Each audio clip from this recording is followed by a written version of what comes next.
Paul était levé depuis environ 2 heures. Il était assis sur son lit, en train de réfléchir. Il n'avait pas beaucoup de temps. Il fallait agir et vite. Il se leva, et prit l'objet qui lui paraissait le plus contendant dans sa chambre. Et il ouvrit la porte de sa chambre. Les ténèbres régnaient dans sa maison. Il n'y avait pas de bruit. Il avançait dans le couloir tout en restant sur ses gardes. Soudain, se retourna. Il semblait avoir entendu un rire. Il continuait d'avancer vers le fond du couloir. Pendant un long moment, il avançait. Long comme une demi-heure. Là, 30 secondes suffisaient d'habitude. Enfin, il arriva au bout. Il y avait un escalier qui descendait. Paul n'osait pas descendre. Il avait déjà eu énormément de problèmes avec les escaliers. Il s'engagea dans la première marche.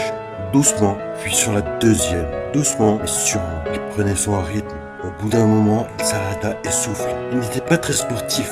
Il s'assit 5 minutes sur une marche et il réfléchit. Il se demandait où il était. Pourquoi ça lui arrivait à lui et pas à quelqu'un qui le méritait. À moins qu'il le méritât d'une manière ou d'une autre. Il regarda autour de lui. Il n'y avait pas de lumière. Mais on voyait les marches de l'escalier malgré les ténèbres. Paul se releva et continua sa route. Au bout d'un moment, il finit par arriver au bout de l'escalier. C'était un mur, un simple mur, avec un texte écrit dessus. Ne t'inquiète pas, bouge donc de la lumière vers les ténèbres, pas la peine de t'inquiéter. Paul trouva de suite le message caché. Il aimait bien ce genre de truc. Il restera droit comme un piqué pendant longtemps, encore, et soudain, tout disparut. Il ne restait que lui. Il ne savait pas sur quoi il était, mais c'était désagréable. Il se risqua un petit pas devant lui.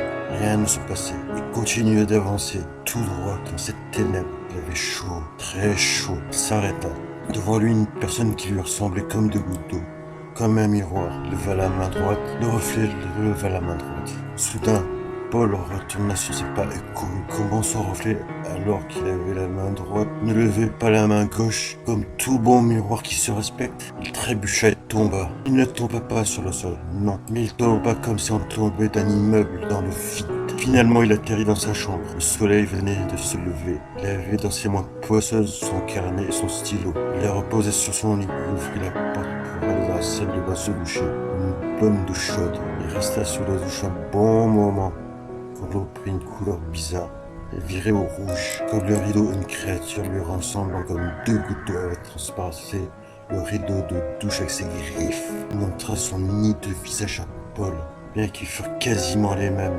Il avait des cornes et une peau plus sombre, ainsi que 2 yeux totalement noirs. Noirs comme les ténèbres les plus sombres.